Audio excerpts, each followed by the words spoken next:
Hi, everyone. Um, Thank you for joining us for another round of JoyceStream Artist Chats. Today, we are joined by Michela Marino Lerman. I am Aaron Mattocks, the Director of Programming at the Joyce, and I am joining this call from the Catskills, on the native land of the Mohican and the Haudenosaunee. The Haudenosaunee was and is a confederation and alliance of 6 different nations. They are the Mohawk, the Oneida, the Onondaga, the Cayuga, the Seneca, and the Tuscarora. No further info from me, except I am so thrilled to be here with Michela. One of those days where I woke up, had an extra hour on the clock to sleep, and my first thought was, I get to talk to Michela today. It's actually, I have to say, I've been waking up that way kind of like all week long. So it's such a thrill to be here, getting to see you and hang out and talk about your work. Yes, yes, yes. I've been looking forward to today too. And quickly, I'm going to shout out the Lenape land that I am on here in Manhattan, in Great. Harlem. So for those of us who are not familiar with you and your work, which I hope is fewer and fewer and fewer folks, um, can you tell us about how you came to be? How did you find tap? How did you get into this world? Yes. Yes, to name some lineage, some like mentors, ancestors, all of it. Yeah, yeah, you got it. So I'm a New York native. I grew up here in Manhattan. I grew up in Greenwich Village, and neither of my parents are artists, but they're avid like arts lovers. They are very funky people, hippie kind of people. Um, and my mom was a seamstress and sewing, person for a fashion designer that was in the East Village. So she was very into clothes um, and fashion and design, and she grew up loving all the old classic films, for both their music and dance and the clothes. She loved the clothes in like old Fred Astaire and Ginger Rogers films. Um, so that was always constantly what I was seeing as a young kid. She would show me, like I said, Fred and Ginger. She'd show me the Nicholas Brothers, Stormy Weather, and I was very exposed to all different types of film and music growing up as well. It could be anything from, Bob Dylan to Sidney Bechet to Duke Ellington to, Bob Marley going on in my house at any given time. The Birds. I mean, it was just everything and anything. Um, so this was just always going on in my house. And when I was 5, I saw the movie Tap, and I fell in love with Gregory Hines and just everything that was going on in that film. And it was very different than what I was seeing in the classic films of like the 30s, Fred Astaire and Ginger Rogers. And it just was like, whoa, what is this thing? And then, funnily enough, a group of tap dancers came to perform in my kindergarten classroom, not even a school assembly, but in my classroom. And they just so happened to be a group of tap dancers that was from the studio Woodpeckers, which is the original location for the American Tap Dance Orchestra and Foundation that we know of today, that's now on Christopher Street. This was the original place, and some of those dancers were at my school, performing and promoting the school. So they sent us all home with these little pamphlets, and I brought the pamphlet home, and at first my mom was a little, I remember her being a little taken aback, like, you know, who are these people like selling stuff to my kid? I'm sending my kid to school, like, you know, I don't want this advertising. But I was persistent, and I was like, no, no, no, no, this is the place, and this is that thing I really wanted to do. You know, this is the tap dancing from the movie. This is it. Um, so after some persuasion, we went to check out the school, and it happened to be woodpeckers. And, you know, I think maybe one of the first or second times we went there to like observe the class and see if it was the right fit. Um, Gregory's Gregory Hines' son was taking a class, and it was just, the environment was just so like, okay, this is the place, and this is, you know, if it's okay for his kid to dance here, it's gonna be all right for me. This Yeah. is it. So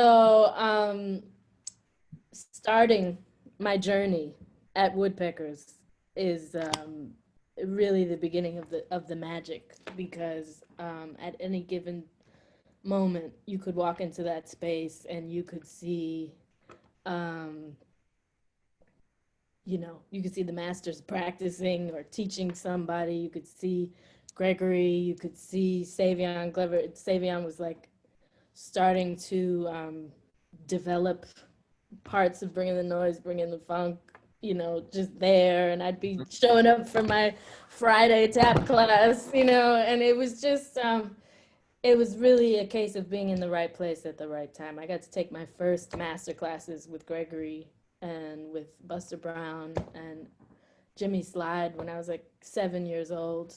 And all of that really, really deeply impacted me and influenced me, and, you know, sucked me in right away. I knew that this was really a lifelong thing.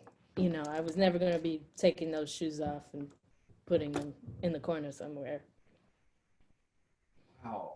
I mean, I I just want to say that the exposure in school to me is like the biggest I have a very similar story about like how I found the arts at all, and it was because I saw someone in my school. And there's this, Really? yeah, and there's this thing to me that I really like.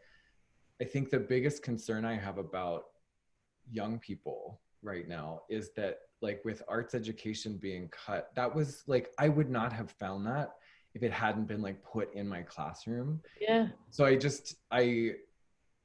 I am so glad to hear that that is your way in, and I hope that we continue to have organizations that put teaching artists like in schools, because it's such a fundamental way for a person to see possibility. It's so beautiful. Oh my goodness. It is probably the most important way. And I mean, you know, throughout my journey being a dancer and being a dance educator, I I used to teach at all kinds of different places, you know, from any type of, you know, run of the mill kind of competition dance studio to,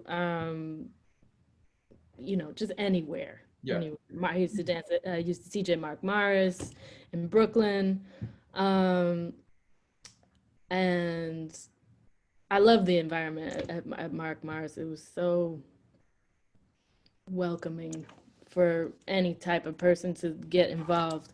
But anyway, I'm saying all this to say I limited how much I was teaching at all those types of establishments to really focus and make sure that when I was teaching, I was focusing on teaching at after school programs and, you know, in public school types of situations, whether it was in the school day or after school program, because, you know, those are the kids that have the least amount of access and need it the most and appreciate it the most. And, I'd be going to some of these competition studios and the kids wouldn't even appreciate what was happening because they were used to having it. Yeah. And it's like, okay, well, I'm not gonna bust my butt and go to Connecticut, and teach when I can go teach, right here in my own community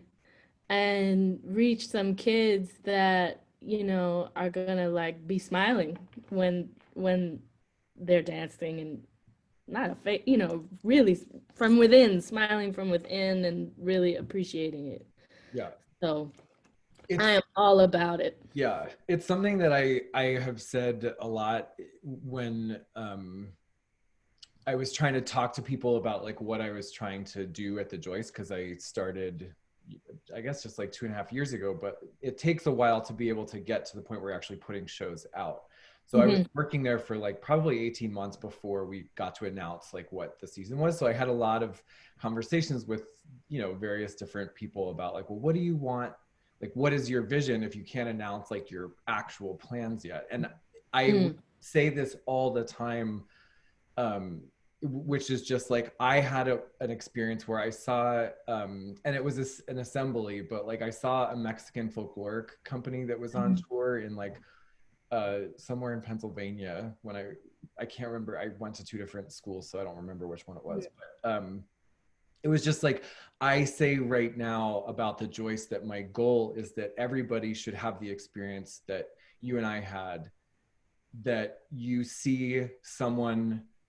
I recognized a kind of like transcendent possibility in the arts by seeing that. And I had a very easy time imagining my own personal body on stage. There were experiences where I could see myself reflected back. And Wow. what I have said from the beginning about my like vision for the Joyce, or just like my ideas, is just that I want as many human beings as possible to have that experience that it sounds like you and I both had, Yeah. where they see themselves in a transcendent possible form on stage, and also that they see themselves reflected back to them in Yes. whatever body they have, in whatever experience they have. And Yeah. I don't think that I'm in any way near that, but I'm nearer than I was 2 years ago. But it's Yeah. really like that to me is the fundamental purpose of why I think I do what I do, is just like I want people to see themselves. I want people to see themselves Yes. and Yes. Yes. love themselves, which I think to me, I want to talk about love with Hmm. you. It's a huge component. It's the name of your band, the Love Yes. Movement. Yes. And to me, and I will bring Ayadeli back into this narrative just to story tell later. But to me, when I first met Ayadeli, my like concept around Ayadeli was joy. And I think that that also is how I feel about you. But if Ayadeli is joy, Michela is love, you know, and not that those are mutually exclusive, and yes, and to all of Yeah. that. But Yeah. like I was just watching your Diary of a Tap Dancer, and it's really it's not just it's not just a word. It feels like a philosophy. It feels like an important like way of living and of seeding like hope and possibility and human like I don't know, empathy, Yeah. interaction. Yeah. Like All it's of that. so much like the All of 5 minutes or 4 minutes that you're just talking and dancing along the water, that. and this voiceover about just like finding that like ray Yeah. of Yeah. love. Like all it takes is like one moment. Yeah. So can you talk about love and how that kind of is an overarching philosophy of like both your music and dance practices and the name of your band and like why Yeah. the love movement? Yeah. Well, you know, I think anybody who's living and breathing right now can relate to um, the need, the dire need of injections of love and compassion in our society right now. Um, Love is really the ultimate answer because it's what everybody is really searching for. Because to me, love is also saying acceptance, you know, and everybody's looking to be accepted in some kind of way from somebody or something, and to feel and within themselves, Yeah. accepting yourself. Journey.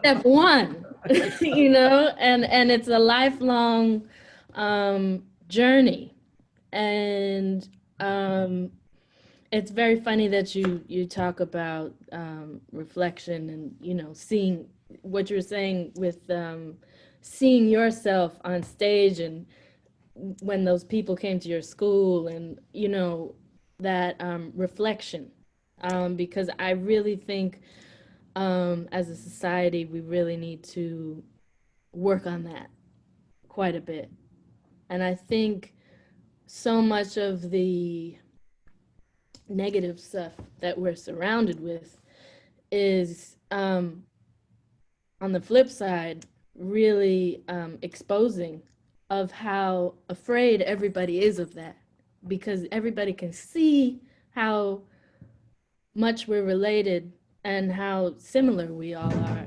and the relationship that we all have, and so they inject all this poison and this hatred to try and disillusion everybody that we are all so different and we're not. Yeah. And the more that the smoke and the fire and the mirrors, you know, come up, and the more distant they try to make it seem that we are, to me, it really exposes how even more alike we are. Mm-hmm. And that and how afraid the people in power are that everybody will kind of realize, you know, that the Wizard of Oz is, you know, a man behind a curtain. You know, it's just somebody pulling the strings, and it's not none of it is real. Um, so I see love and compassion as the ultimate answer to all of this craziness that we're dealing with in the world, and um, you know, I mean, I'm gonna go on many tangents right now. You know, for me, one huge part of it is just I think being a tap dancer is such a unique experience, especially when you are a, you know, whatever you want to call it, rhythm tap dancer, improvisational tap dancer, jazz tap dancer. Um, you know, because of the history of tap dance, you know, so often I felt like I felt very caught up in this place of like being an entertainer. Mm-hmm. And that didn't feel very authentic for me. Um, and I really wanted to connect with my audience. I didn't want to just entertain them. And the first step for me to do that was kind of to be honest with where I was at with my experience. So um, I started just writing these songs one day. I was home and I just had a rather difficult experience doing a show in London where I felt very much in that box of being an entertainer. Yeah. And many things happened in life and through that time, and I really just wanted to express what I was feeling. And I've always been very intrigued by this speech that I once read by Martin Luther King, and it's called Levels of Love. And that really has just kind of been lingering in my mind for years. That concept of how all the different types of love that we experience in life really support each other. If we have our family love, we have our romantic love, we have friendly love, we have all these different types of love, and there's all those Greek Yeah. eros and all that kind of stuff. So that really pulling apart and breaking apart all the different levels of love and structures of love that coexist and work together to build ourselves up. Really, it just to hear somebody lay it out like that, you know, it really hit me. Like, yeah, because I think we can get caught up in thinking love is just one thing. Love is like you and your partner, or love is like I love ice cream, or Mhm. love. The word has gotten devalued a bit in today's society, but really pulling it apart and thinking about um, how each level of it supports the next level, and when one is lacking, all the others kind of get imbalanced, and it's kind of like Jenga. It's kind of like everything's kind of swaying back and forth, trying to rebalance itself and recalibrate itself. So, really looking at each one of those things and addressing it, and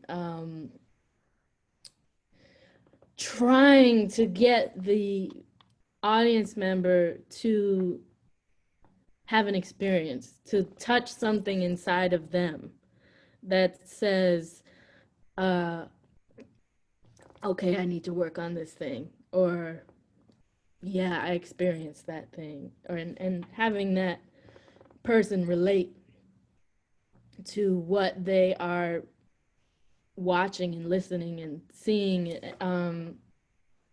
That is so important for me. I just really like to push people to think about um, what they're doing and stop separating themselves from everything that's going on.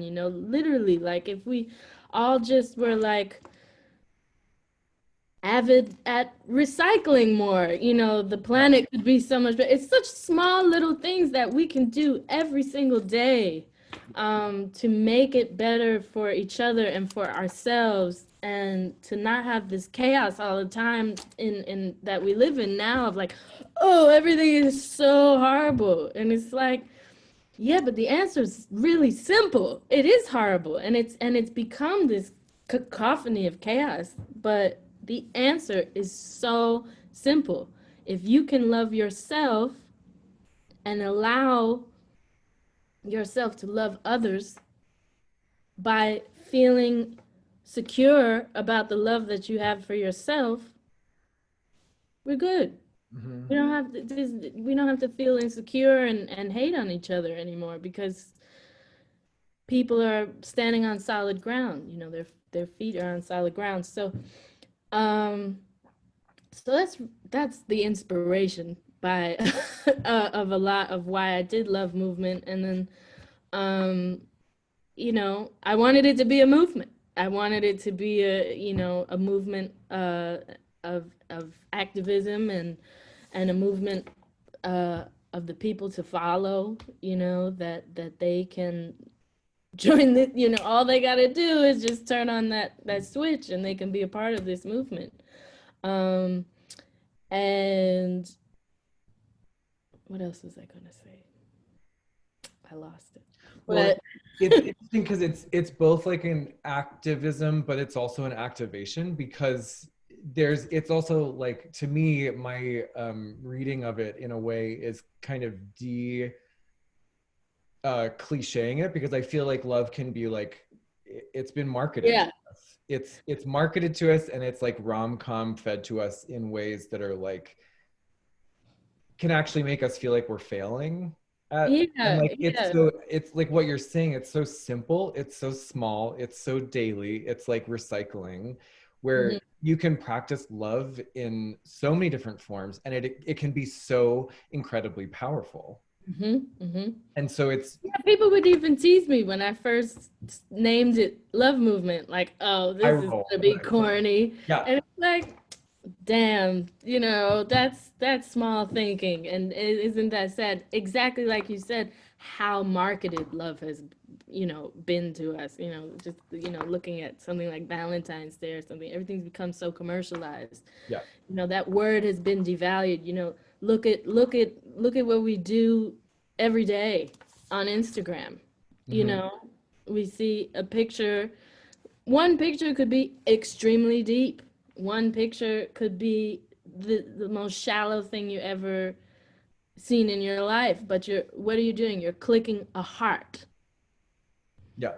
And everybody, um, well, not everybody, but especially young people. I just worry so much. It's like we can't equate love with these little hearts, that we get on Instagram and think that this is the same thing, and it because this is breeding a shallowness and an emptiness and a confusion in our young people today. And I've just always been so kind of uncomfortable about that the like button on Instagram is a heart, confusing everybody that somehow that's loving you by but when so many people are on the gram liking things, and they're liking it because they're jealous or because they feel insecure because you're on the beach somewhere and you got a six pack on, and you look good, and I'm gonna put this heart here, but really it's rooted in such sadness or emptiness or whatever it is, and it's just so wrong. It shouldn't be a heart, you know and I think that's some of the coding that is kind of being put or forced on upon us at this point. And we have to fight that. We have to fight that with every being in our body. And I feel like, you know kind of our generation of people, our responsibility is so important because we're right at the right kind of age. We're still rooted in the community of young people. We still can reach them, but we do remember a time when this stuff wasn't around, Yeah. and we have this unique experience, where we saw it come into our lives, and we've seen the effect of it now, Yeah. and we see where it's going. And I think, our kind of generation has such a unique responsibility right now to keep the younger people balanced, when it comes to this type of social media stuff. Yeah. Well, and I think kind of what you're doing as a counteraction is bringing not, I don't want to say a requirement, this is very much like speaking in draft, but you're bringing a request of your audience to participate authentically with you in Hmm. this shared um, practice Hmm. of like naming love and seeing love. And I want to, I guess, make the hypothesis that it's also an act of seeing, because Hmm. it's hard for me to imagine being able to say I love you without actually also saying I see you. Like, Yeah, how can you love someone if you can't see them? Because that's yeah, completely inauthentic. That's the like tap yeah, part, you yeah. know. Whereas like to say to someone I see you and Hmm. therefore I can love you is actually to see them. Yeah, It can yeah. be a dangerous scary, vulnerable, wonderful place Yeah, to yeah, engage with the world. But yeah, as you're saying, it's you can't do that uh, superficially. yeah, Really yeah, have to like that's intentionality, you know. yeah. And we can't turn away from it anymore either. I feel like that's so much what I feel like that's so much the cause, the reason why we were at this point, you know. Um, for many, many people, it's been this bad for generations. Yeah, yeah, And for those of who have been more privileged or have had the ability to, live a comfortable and good life, it's so shocking right now, yeah, the situation that we're in. And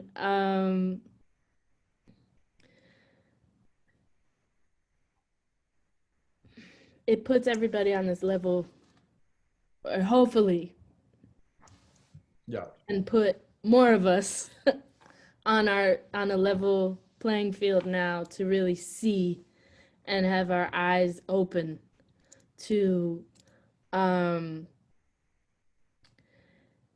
that being an action of not loving. yeah.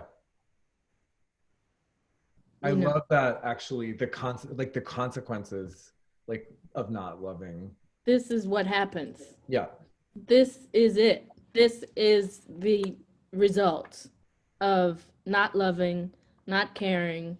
Um, all the people in the world that preach what they preach, not practicing it. Um, this is it. yeah, We are here. We've arrived at that place. And the only thing left to do is to inject real love in every single place that we can. yeah. That's so powerful. I thank you uh for leading that movement. And that I feel like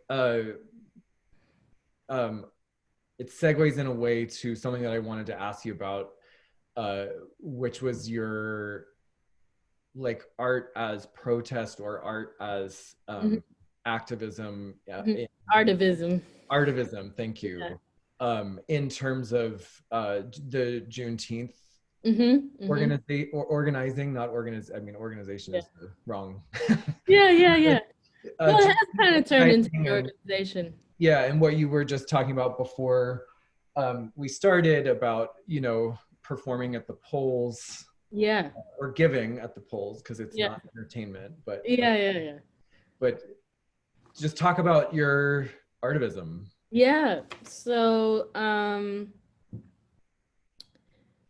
the week that we experienced the curfew in New York in regards to the intense protesting that was happening in response to George Floyd, um,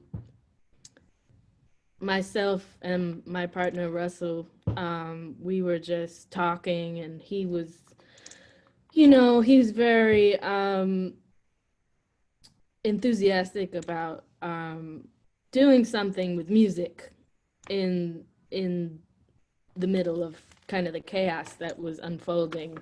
And I was agreeing with him, and I was like, "Oh yeah, we should do a second line, like a New Orleans kind of second line, and we should figure it out." And we were just kind of casually brainstorming, and and then it was getting a little more formal, I guess. The casual was evolving into like, okay, well, when would we do it? And we started looking at the calendar, and it was like, okay, Juneteenth is on the way. Maybe we should do something for Juneteenth. And in the middle of the shutdowns and everything going on with uh, COVID, we had no clue how to execute this type of event. And what the deal was: do we need to get a permit? Do we need to get some kind of, you know, sign off from somebody that we can do this. So I called a friend of mine who his name is Bryce Rosenblum, and he is a producer. He's the producer of the Winter Jazz Festival here in New York City. And I just was like, maybe he knows, you know, how to do this, how to get a permit. Maybe he can send me along the way of like how to do this. And he got very enthusiastic about it. And he was like, well, I was actually thinking about wanting to do something on Juneteenth too. So let's figure it out. Let's see what we can do. So before we knew it, he organized a Zoom call, which it was the call that I actually invited you to. Yeah. Back in June, and he organized like, you know, 60, 70 different presenters, promoters, artists, all kinds of people all over the country to get on the Zoom call and basically just figure out like what the hell are we about to, what are we doing? Yeah. You know, what are we doing? We need to do something. You know, everybody was in such a state of, you know, I mean, just devastation from what had happened. And, you know, needing to take that feeling of powerlessness and activate it into something. Because it was just, like I said, it was just so devastating. So everybody came to the table with like this, like, I don't know what we're about to do, but we're gonna do something. And so the takeaway from that Zoom call was that there were many people who were very interested, and that you know, doing one event for Juneteenth is great, but not enough. So it turned into what is now called the Blacksmiths. It's now an activist entity. It's an activism organization, and you know, I'm very proud of the work that the Blacksmiths have been able to accomplish in a very short amount of time. So we produced this amazing event on Juneteenth, and there was another committee of people who was focused on creating a pledge and an anti-racism pledge and toolkit in order to send out to all types of different arts organizations around the country, performing arts centers, to really you know, understand anti-racism tactics, and to diversify all their hiring from the artists that they were presenting to their staff. So that was, but yeah. And then the other thing that came about was we didn't really go forward with this title because someone was already using it. But one of the people on the call, her name is Nyama Sandy, she came up with the idea of Freedom Summer. So basically we wanted to just kind of have a summer of events and activism. And another person on that call, her name is Ebony Brown. And she works with a group called the Wide Awakes, which is another arts activism group, which was founded by some of the members are Fab Five Freddy and oh man, I'm choking. I know, I've got this like gallon jug of water. I don't know what just happened. While talking. Yeah. Hank Willis Thomas, you know, lots of incredible artists and performers of all types. So the Wide Awakes partnered with us, and we just have produced so many incredible events this summer. We had an incredible one on the 4th of July. It was called Interdependence Day. We're gonna need to pause. I need to drink this water right now. I'm gonna note.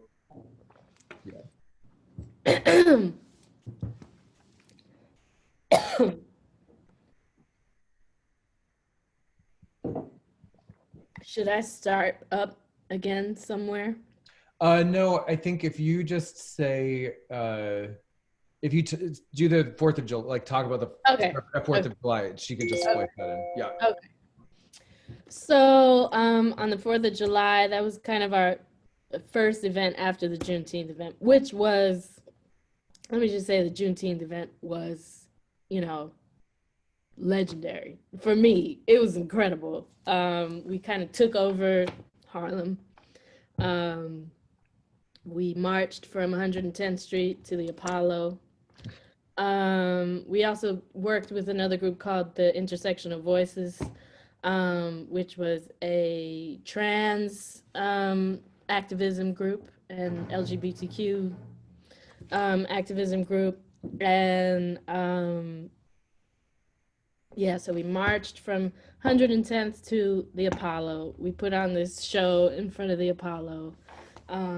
It was incredible.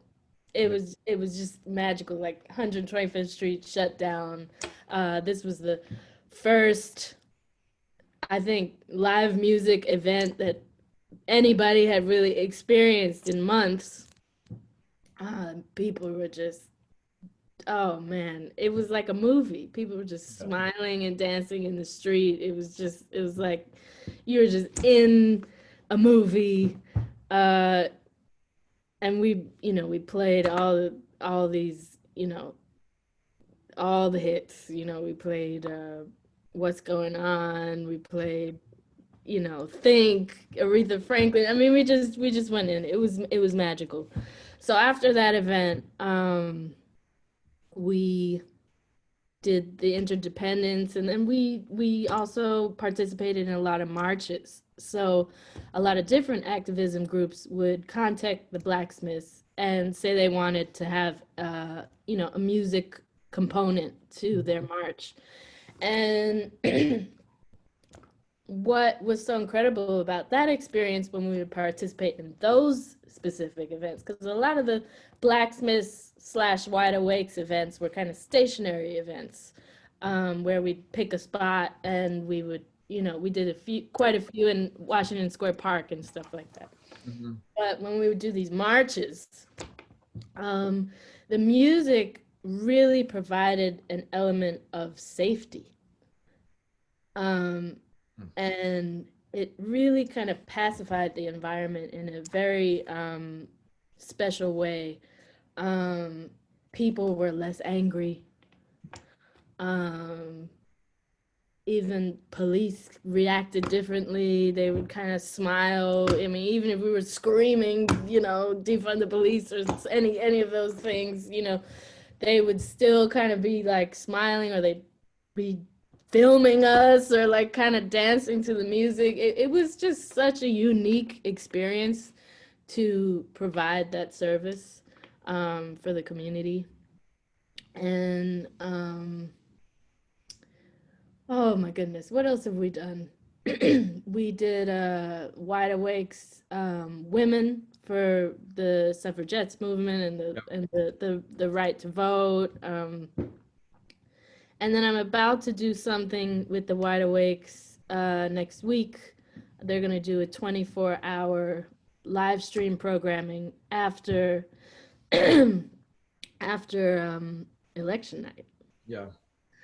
I guess to kind of soothe everybody. So I'll be participating in that. And it's really just been, it's been a dream. It's just been a dream to use these gifts that I've been blessed with, and the people that I've been working with have been blessed with, and really put them to the real use that they are for, to heal people, to provide medicine, to provide comfort, to provide safety, to provide healing for anybody and everybody. Mm-hmm. Um, and to allow it to be accessible, to allow people to participate and be a Yeah. part of it. Um, to me, it's the highest calling. To me, it's like the only reason I want to be doing this anymore is just to reach people and hopefully, create active change, not just people saying, "Oh yeah, this was I saw this great show and it was, it really moved me," and then they go to the next show. Mm-hmm. It's it's reminding me of, I think it was in your Diary of a Tap Dancer film, but you said something about like, I'm going to paraphrase it as your power, but that your power is exists between the space of the wood and the tap, like somewhere in between that is like where your like punch is. Yeah, yeah, And I love that really like there's like it's percussion, there is air, there's space between yeah, the body and the strike, and yeah, that's yeah, your power and your message there. So yeah. I just really responded to that. Yeah, yeah, yeah. And that's something that I would talk with Gregory about. He'd be like, all the steps are nice, but the space between the steps, that's where it's at, because that's what gives value to what you're doing. The space between.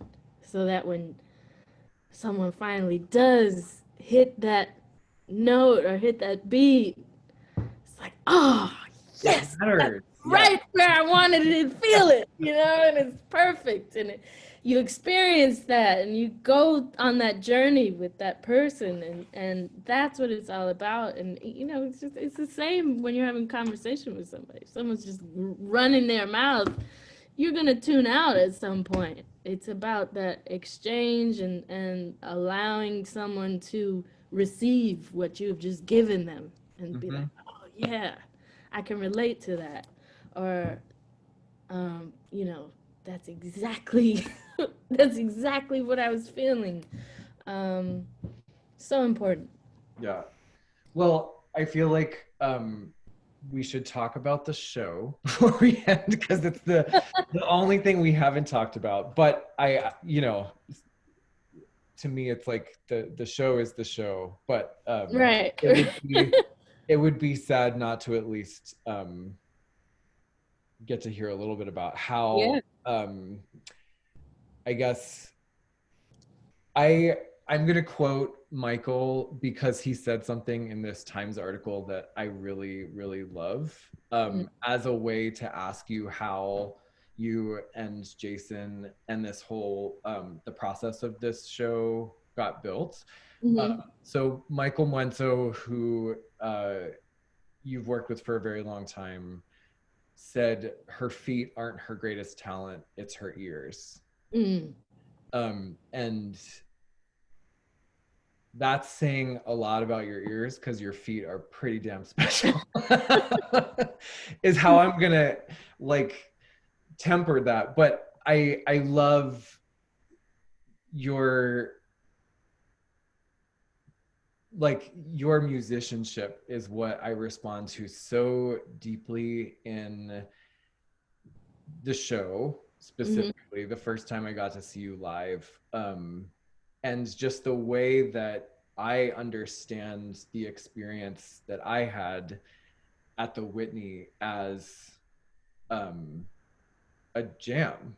And Mm-hmm. I'm not like steeped in jazz, but I do understand the improvisational structure of like a standard, like a tune, and Mm-hmm. have people like take turns riffing and supporting and whatever. And I think what I enjoyed so much was just how visibly you all were listening, Mm-hmm. responding, and even just watching the film, which I am assuming, I'm pretty positive that it was not on a night that I saw the show. So I'm Yeah, the also, next day. right. So I'm also getting to remember the show that I saw Mm. versus the show that I got to see that we're all seeing, because they're completely Yeah. different because of that. Yeah. But Yeah. I remember getting in trouble actually at the Whitney while I was watching your show, because and this is a way to, sorry, I'm gonna like talk a little bit and then Go. like Yeah. let you say your whole Yeah. Yeah. story. But I remember going, because you used the space so interestingly, which is, you know, like one of the things I hope that you'll talk about, just like how you came into that room and thought about how to Yeah. put the whole thing in Yeah. there in that gallery. But I remember I got in trouble because at some point you all moved to the far stage where we ended, where it was like the whole Mm-hmm. group was there, and everybody kind of like moved to crowd around you. Yeah. And I walked around to behind everybody and stood on a bench, Uh-huh. and one of the docents came over and was like, "You cannot be there." And I was like, "I can't see her feet. It's not like Yeah. I'm Yeah. here to see those feet." And so I stepped down and I was like, "How can I get?" Like I asked her for Yeah. her help, because I was like, I will watch it from the side. Like give me Yeah. like I'm a weird, like introverted, very shy. Like I always want to be on the edges of space, but Yeah. I like also, so I ended up kind of just on the wall next to your two other dancers, Okay. like I think not I close remember enough that. to be Yeah. distracted, but like I was just like, I don't like to be part of crowds. I feel like super uncomfortable with it, which is like Yeah. neither here nor there. But like I just was like, how can you help me watch this without, like, I don't want to shove in and like block someone else's view. Like anyway, Yeah. it was Yeah. just, Yeah. Yeah. I've I've had it was just really enjoyable to get that, the filmed aspect of the show, to just like see all of these different perspectives. It's a really Yeah. nice document of your Yeah. show. Yeah. So I guess in whatever way you want to talk about the show and how you came to be involved with Jason, or just how you work with the challenge or the structure of making the show. I say Yeah. challenge like a positive thing, like he was Yeah. like, make a Yeah. show, I Yeah. challenge you, you know. Yeah. And then in what ways you enter as a musician and a dancer and a director, and like, yeah, Yeah. all Yeah. of it. Yeah. The show, Absolutely. chapter the show. Yeah. The show. Well, the story of that show is very funny because um I have met Jason a couple times, but I'm not super close with him. So I didn't know if he would remember me this day that I ran into him at the grocery store. The Fairway that is no longer here on Ah, 125th Street. We yeah. miss it so much. But I ran into Jason at Fairway and I saw him and I was like, oh man, it's Jason Moran. And I was like, I wonder if he'll remember me because we had performed with Michael's band, with Moenzo and the Shakes, at the National Sawdust Yeah. Gala, Okay. uh, like maybe a year back. Oh, this crazy Adobe thing is happening again. What did we do? We're back. Okay. um, yeah, so I met Jason there and I've met him a couple times throughout the years. But I met him at this National Sawdust event and I hadn't seen him since, and it's Uh-huh. been like maybe a year and a half. So I see him in the fairway. I'm like, oh man, it's Jason Moran. And I remember I was in a bit of a funk that day. I was in a mood and I was feeling sad. I don't remember what I was feeling sad about, but I was having a funky day. And I was out by the river by by, if anybody watching this remembers the Fairway on 125th Street, the Hudson River is right across the street. Yeah. So I decided I was gonna go there, but then I got too cold, and I was like, okay, I'm just gonna like, get some food, get some groceries, and go home and cook dinner, and just, move on with this funky vibe that I was in. So then I saw Jason at the store, and I was I was like, oh man, I'm in this bad mood. I can't go up to him. I gotta pull it together. So I saw him and I was like, okay, if I'll do all my shopping, and if I'm done and I run into him again, I will go and I will say hello. And that's exactly what happened. I did all my shopping. I got to the register, and there he was. So I said, hey, my name's Michela. I don't know if you remember. And he was like, oh, yeah, of course I remember you. And we were chatting. And it was just like a friendly grocery store neighborhood chat. So I came home and I told Michael, because at this point in time, Michael was my roommate. I told Michael, I've ran into Jason at the grocery store, and he's like, oh, well, you gotta reach out to him. And I was like, I don't have his info. I think that would be weird. I don't want him, He's like, no, you have to write to him. So I wrote him an email, and I just said, hey, it was great running into you, and maybe we can get a coffee one time to just talk. Because Jason is such an incredible, for anybody who is not familiar with Jason Moran's work, he is an absolutely inspirational, incredible artist. Because,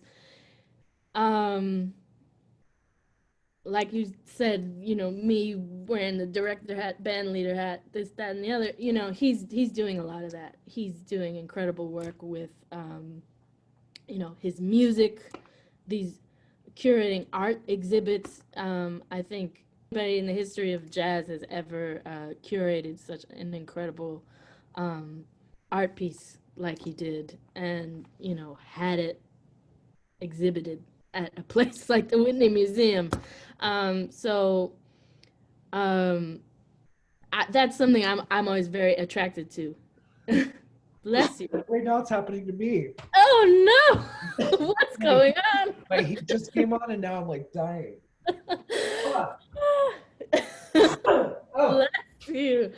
Oh. God, it's so dry. I know. I know. You'd think we're in the same place. Well, I might just let you tell the story and I'll go on mute. Okay. I felt so terrible. God, the heat is so dry. Yeah.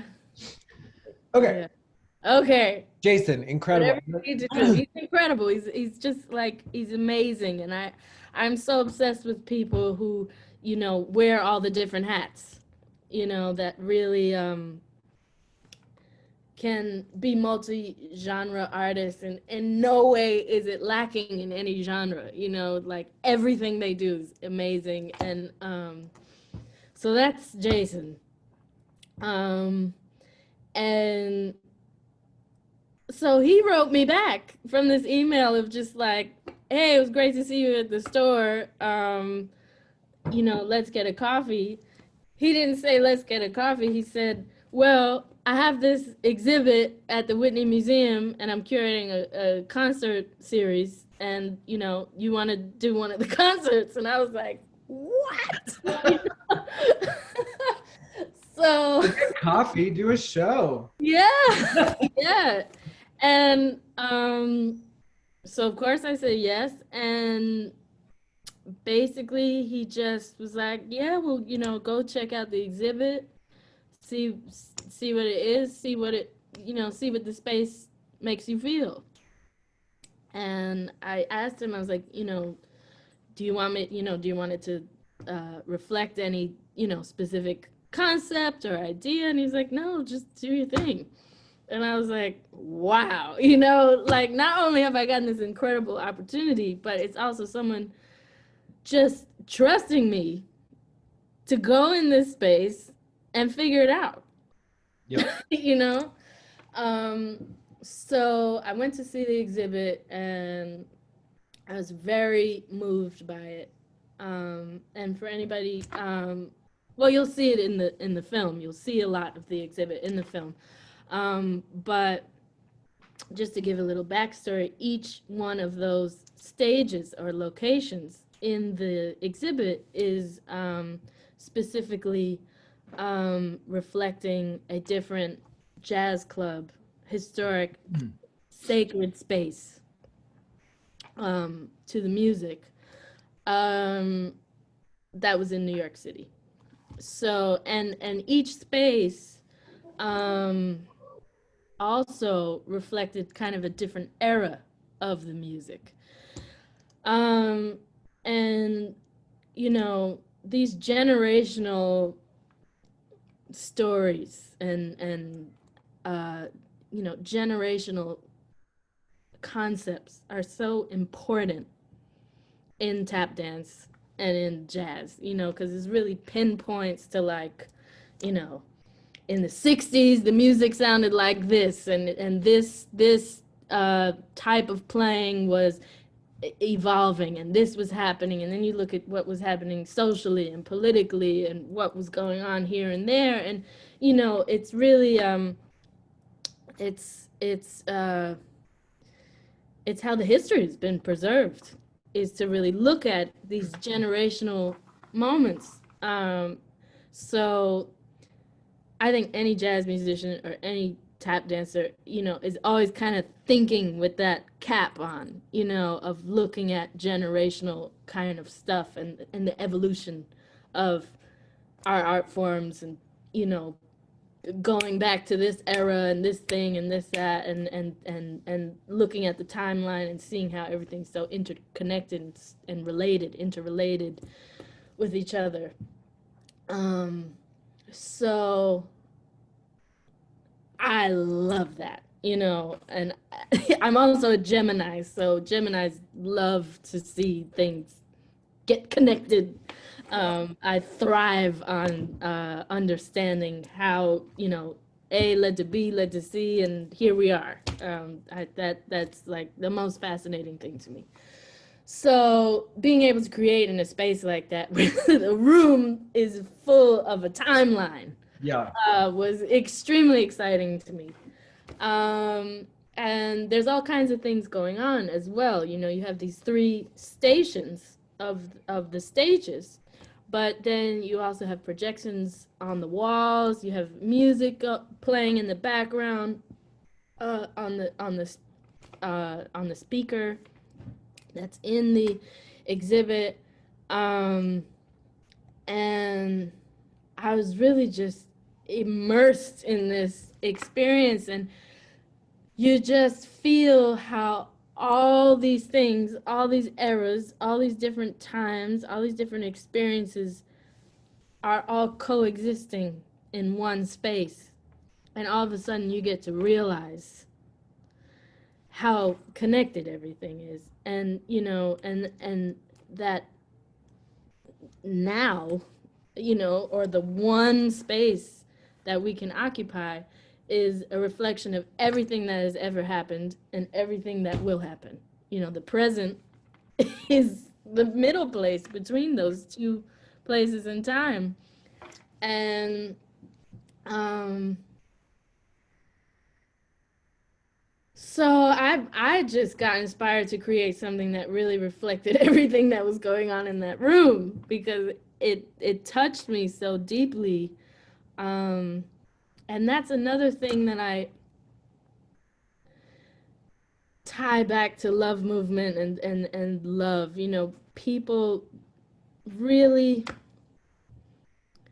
not being so, you know, we cannot run away from the past and the things that have happened, you know, and hide them and act like they didn't happen, you know, and really confronting the history in the past. And, you know, it's, there are really amazing things that have happened in history as well, not to just put it on a negative spin. Yeah. But really taking the history and allowing it to shape who we are now and to carve out a future that we want to see. Um, so, um, there's perfectly 3 stages. 3 is such a lovely number to work with. And so balanced so that you can really deal with the past, present, future kind of Yeah. energy and feeling. So we were able to, we kind of started with this kind of ancient, well, actually, no, we started with a prison song, a Louisiana prison song, which we actually in Love Movement do a different version of the same song, and I didn't know that this song was reinterpreted. But Nina Simone does a song called "Be My Husband," and as I was just listening to different prison songs and chain gang music, which was some of the music that was playing in the speaker in the space. When you're there, when there weren't performances happening, you can hear these things. Um, I found this song, and it was the same song that we, would do with the band, but it was a prison song, and it really just hit me hard because Nina's version, I kind of I kind of take it as almost like a feminist kind of anthem. It's like it's kind of saying, "I'll be if you be my husband, I'll be your wife." But this thing has to be equal partnership, um, and for it to be a prison song, and something that people used to sing in the field to get through the day. Um, and the prison version of the song is called Rosie, and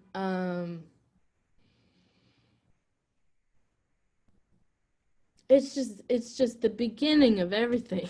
It's the beginning of everything that we do as jazz musicians and as tap dancers. It's the point of creation. That these art forms came directly from this lineage. Yeah. And then you think of it today because last year I also got to collaborate with Anna Devere Smith a bit and present something related to her piece, Notes from the Field. She was doing a second installation of Notes from the Field, dealing with the prison to school pipeline, school to prison pipeline, excuse me. And she was doing a second installment related to uh, that with young girls and with women. So I was just all those things kind of intersected in my mind, of the school to prison pipeline, the prison to the blues pipeline, prison to jazz pipeline, suffering to art, and that pipeline. And so we started the whole show with that song and kind of formed our own chain gang, but of free people. And we circled the whole space, and I just really, I wanted to play with that space so much. I wanted people to be kind of have the experience you had. I wanted people to be confused and, like kind of not know where to go or how to experience each thing. I wanted people to feel alive and awake in that in that space and during that show and really just have an experience. It wasn't really about anything that even we were doing as a band. I just wanted people to have an experience. Yeah. Um, and to experience that space and to have all different experiences too. Because I never got to create in a space like that before. You know, I don't think anybody really has. And it was so interesting because when the whole series was done, they said that this piece was used the space in one of the most unique ways. Um, some musicians, you know, just set up and played on one specific stage and stayed there. So anyway, so we circled the whole environment because, you know, the circle is, you know, so sacred.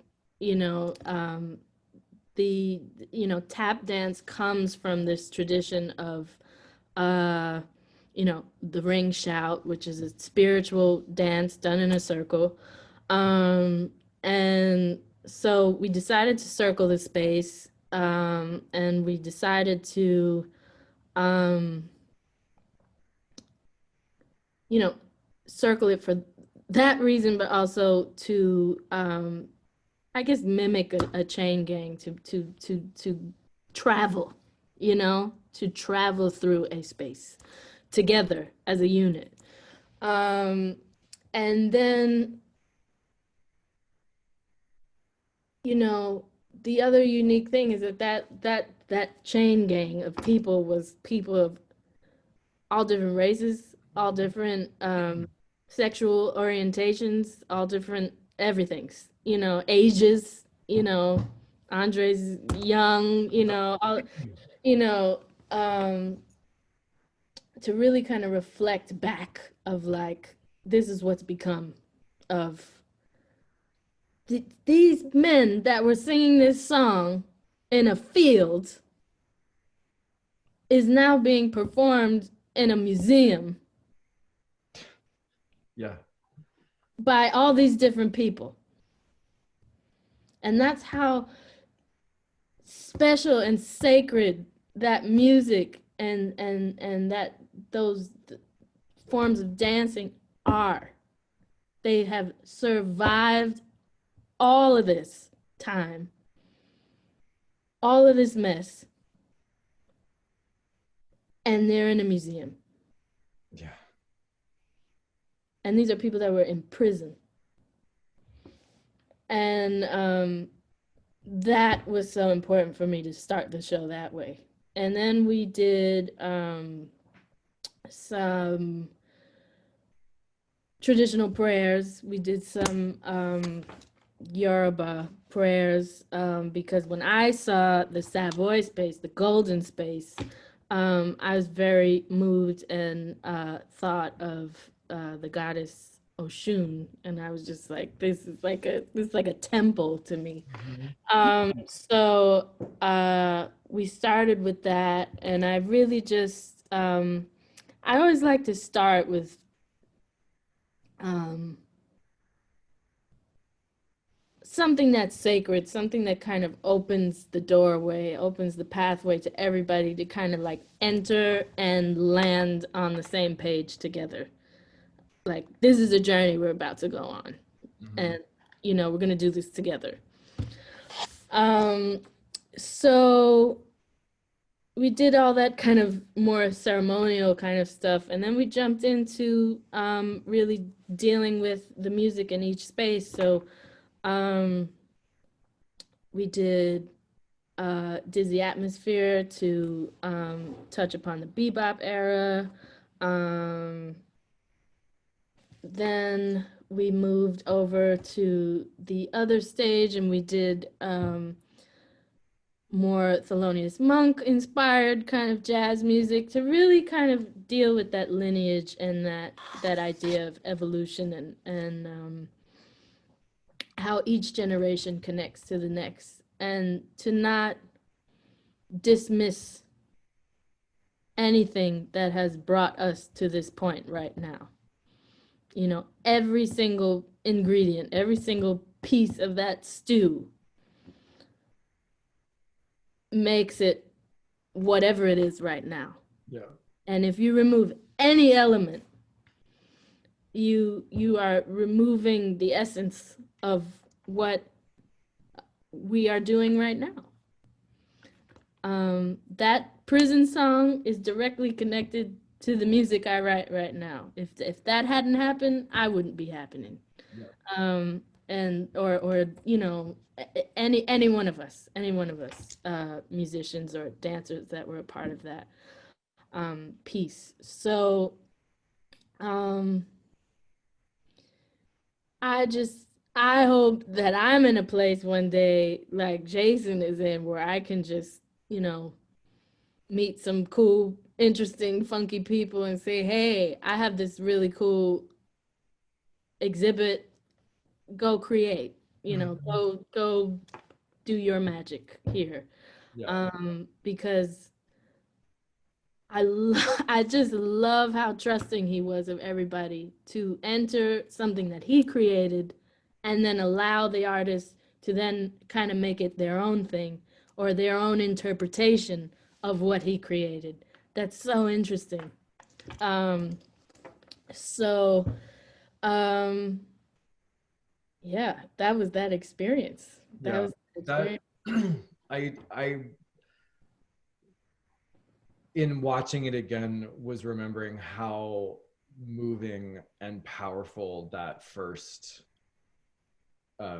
just the entrance, the circle, what you all were performing, and just kind of like it felt like a kind of like calling in of Hmm. histories, like Hmm. bringing like okay, so there are some like depictions or renderings or like there's all of these, you're surrounded by art when you walk into the room, Yeah. all kind of like bouncing off of each other in this way that is um in some ways delightfully disorienting because there's just like you know, Yeah. and especially with the with video projection changing and you're kind of just like, and then when you guys entered it just it felt like the earth, you know, it was like we're starting with just like it just felt like the guts of, Yeah. you It know, is. It of literally is the guts. yeah of and of history, of like calling in Yeah. history, The naming roots. history, bringing it into the room to be like we, this is these are the, these are the voices, these are the histories, and these are the forms that we are like, I don't want, maybe it's conjuring, I don't know, but just like it Yeah, felt it is. magical, you know, Yeah. just Yeah. kind of like put us in that space. So it was such a beautiful, and even just watching it again on the video, it's very powerful. It's very um it's doing so much Thank you. that up where you're gonna take us. Yeah. Really powerful. And also that notion of what did you say? Disorienting? It was is delightfully disorienting. Yeah, yeah, Yeah, that as well, you know. I mean, that was why I wanted to to uh push that even further. Because I also wanted everybody to just kind of like get a little uncomfortable and then get over it and yeah, just like understand that like it's gonna be all right. We all just have to adjust. yeah, And we have to and that's what our ancestors and people that came before us have had to do. They've had to adjust and adapt to every single situation that has ever been thrown their way. And it, you know, that show was a reflection of that as well. Okay, audience, you have to adjust. You have to, you know, you have to figure out, okay, maybe you're not going to see this part of the show. Maybe you thought you, oh, I got my front row seat yeah. over here. Those I'm over gonna, there. yeah, now the whole show is behind you. Yes.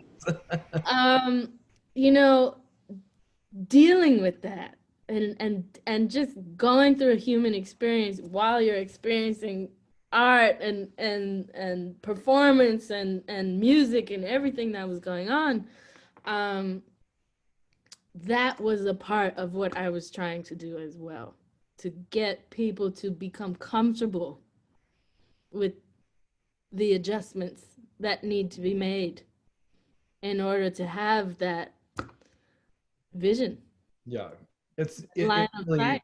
it's so smart because it's also like you have to, as an audience member, see everyone else because you have to negotiate and navigate through and with them as you're moving people or changing the focus of which stage. It's like people started standing up, or like Yeah. there was all sorts of kind of just like group, there was that disorientation, that discomfort, and then it was like, well, we all have to kind of agree on this together Mm-hmm. while we're all watching you and trying to navigate it. It's like, okay, so I have to care for you because you were sitting there before, or I see, um yeah, just like the ways that we all had to kind of build a collective group agreements about like, are we all gonna change, are we all gonna stand Yeah. up now, are Yeah. we gonna move, like Are we gonna work together? we have permission to do that, like Yeah. what, and Yeah. that we all kind of had to like build the the the group's Agreements. agreements that Yeah. it's like, okay, all right, no, we're gonna move, okay, we're standing up, all right. Yeah. Yeah. Yeah. And it was a really, I wasn't as aware of it as I am now watching it on video, the ways that that was kind of being constructed for us. Yeah. And Like, I was enjoying, as much as people were, watching us, I was enjoying watching the audience throughout yeah, that show. I was having a whole experience of my own, just watching, watch this woman, oh, she's upset. She's got to move her coat, and this person got to yes, do this. I was just like, oh, wow, look at all these people. Look at what they're dealing with. yeah, Um, just to, but then also once people would kind of be resolved, and settle and then enjoy it again, or all of that was so, and it was an experience for me, just to be watching everybody, and to have that collective experience where the performer gets to watch the audience in a way. um it was so cool. It yeah. was so cool. Well, I feel like for the sake of anybody who is still um not seen this show, I'm really so grateful to you and the Whitney, and by extension Jason, and all of the folks that all of the performers in the work, just to be able to bring it back to life again. Though you can't necessarily get the same experience, I think it really does capture such profound artistry and creativity across and in dialogue, with all of the works that are in the room, but also all of the human performers who are listening and interacting, and also building in real time. I think that's the part that I love about both, like as you're saying, dance and music, but the ways that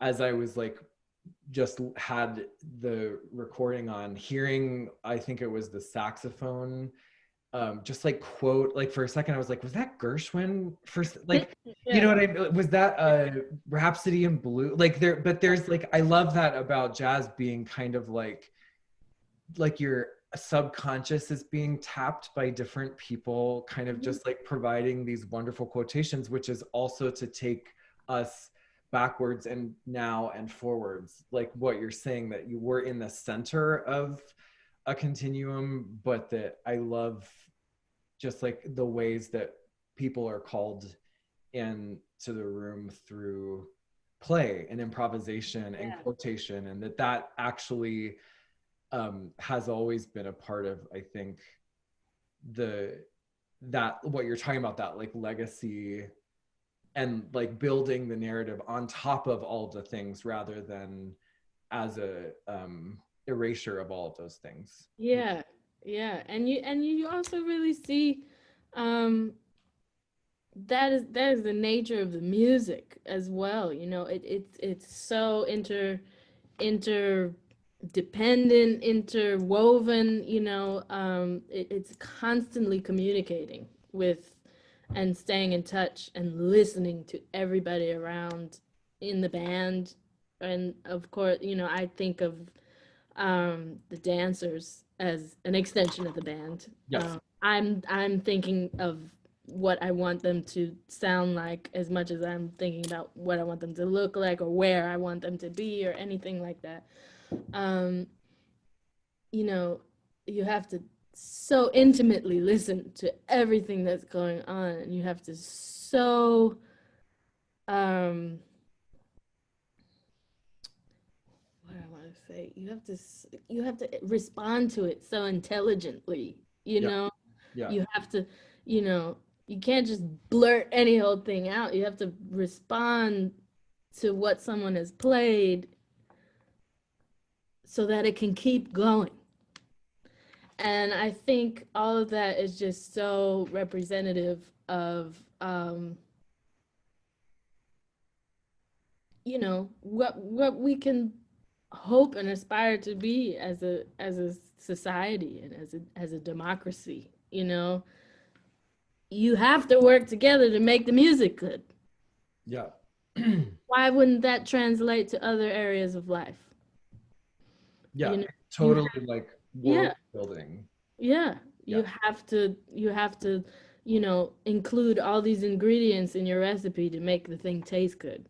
Yeah. So, in order for our lives to be good, we have to work together and, like you said, collectively agree. Okay, are we gonna all now stand up and go look at this stage over there? Are we all gonna do? Yeah, we're gonna do it.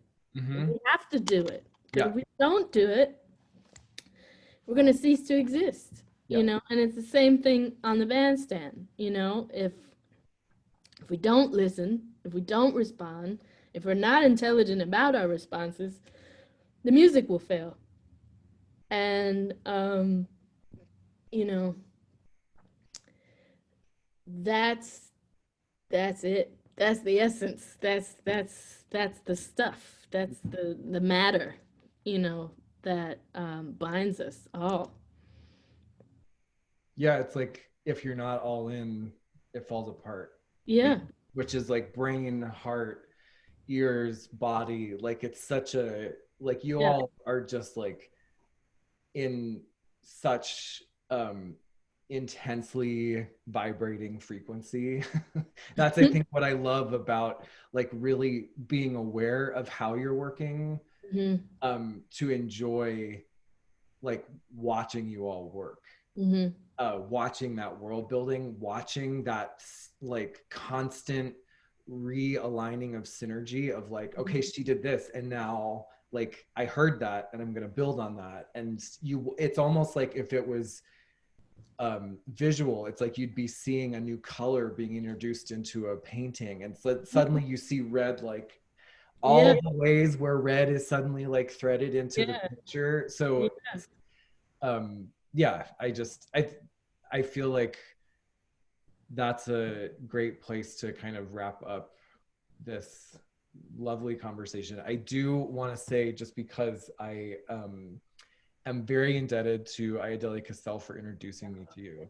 Um, she had a wonderful show at the Joyce last year, and She we sat down after her show to just like talk and have like a debrief, like how did it go, how you feel 2 months later. And I just asked her, you know, I felt that her like headliner solo show at the Joyce was kind of like a long overdue uh, uh yeah, course correction.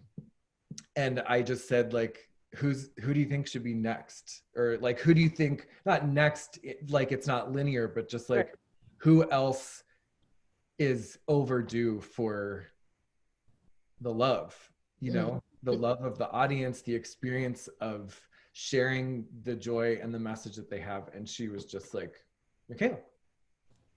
And That's there's my a few other sister. people, there's a list, but I went home, I did my research, and I stopped as soon as I just like, I was like, item on this list number one, called you up, and I'm so grateful to her, but also to you for just being in conversation. It's so nice that I think a lot of our world is so relationship, or all of it is relationship based, and so I feel grateful to her and to you for just getting to be in relationship with your artistry and your message and your activism and your whole being. These are not like separate things or siloed things. They're all you, but I'm just really grateful to be in orbit with you for, yeah, for lack of a better phrase. It's, Well, I send that gratitude back to you and Ayodele tenfold. Um, you know, being um a part of this, the Joyce is something um that I always hoped for, but I never knew if it would ever happen. Just because, you know, the nature of where tap dance kind of fits into the world of the arts. You know, it's not totally always included in the dance world. It's not totally always included in the music world. It kind of floats. yeah, And you know, there's small little breakthroughs, and then there's just like, it always seems like with tap, there's just the it person, and that person has to do all the bidding for the entire community. And we feel so, it at times could have maybe even stifled the evolution, because we've just, people with individual voices haven't had the chance. You know, we've had to just kind of work, you know, okay, well, this person's doing it now, so we got to just. So, anyway, to arrive at this point in my journey and be a part of the Joyce, and to have it have happened, you know, because of Ideli, who I love so much, and then to have met you, who I've come to love so much, and you know, feel such warm vibes, and to have entered in this time and in this space, um, you know, just helps give me faith in the divine timing of everything, you know. yeah, And it all works exactly when it's supposed to work. And you know, I went to high school across the street, you know, so to be there now is really a full circle um dream come true, and I can't tell you how grateful I am. yeah.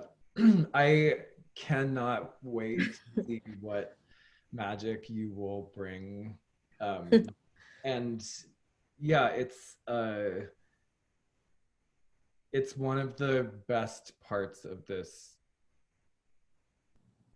job, I think, to just get to be um, a kind of bridge between you and like whatever possible show. It's like that same thing that Jason's saying. It's like I don't need, Yeah, I have nothing. I have no yeah. When expectation. I came to talk to you that day and you basically said that too, I was just like, what kind of, you know, What kind of rabbit nut? hole did I fall into? The people just telling me I can do whatever I want? What? You know, it's just like, it's I don't even have a word for it. It's surreal. It's just like, wow. Wow. You know, to have people trust you is it means everything to me, you know. Yeah. Yeah, I love being surprised. It's something that I talk about a lot when people are like, "What do you look for in work?" And I'm like, I like to sit down and have no idea where I'm going to be taken, and then at the end, if I've been taken somewhere that I didn't know existed, Yes. let's talk. More people need that in their Yeah, life, you I want know. it. I want the unexpected. I want the surprise. Yeah. I want to feel different than Yeah. I did, you know, differently. Yeah. But anyway, Yeah. um, thank you. This has Thank been so you. lovely to just like Thank you. selfishly get to like hang out with you and ask all the questions. Yes, But I now it's not a question of if, it's just a question of when. I know. And the when, I agree with you, it's just going to be like the world will tell us, and it will be the exact right moment for the exact right thing for the now, you know. Yeah, that is so much how I've dealt with this crazy time that we're in. It's just like, you know, at the beginning it was very tumultuous. I had a lot of different experiences that were very difficult at the beginning of this whole quarantine situation, but to avoid, you know, going over the edge and going too crazy has really, really, really pushed the idea that you just have to trust. You just there's no other option. You have Yeah. got to trust in the timing of what's going on, and Mm-hmm. it will reveal itself. You will find out.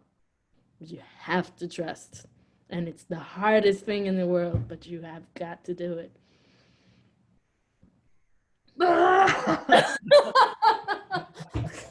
We are recording this on November 1st, 2020. Yeah. I know, I know, I know, I know. Well, You gotta trust that's November right. 3rd. Thank you. Thank you. Spread your love. Thank you. It's been so great. It's And been wonderful. we will be in touch. We will make this show happen. And I can't wait for that journey. I can't We're either. on it, we're in it, and it will reveal itself.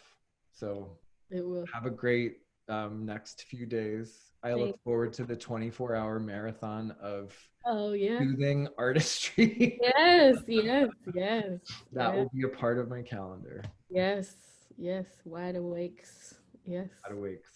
Yeah. All right. Thanks. Thank you. Wonderful. Thank you, Aaron. Yeah. Thank Take you. care. All right. Well, okay. Bye. Bye.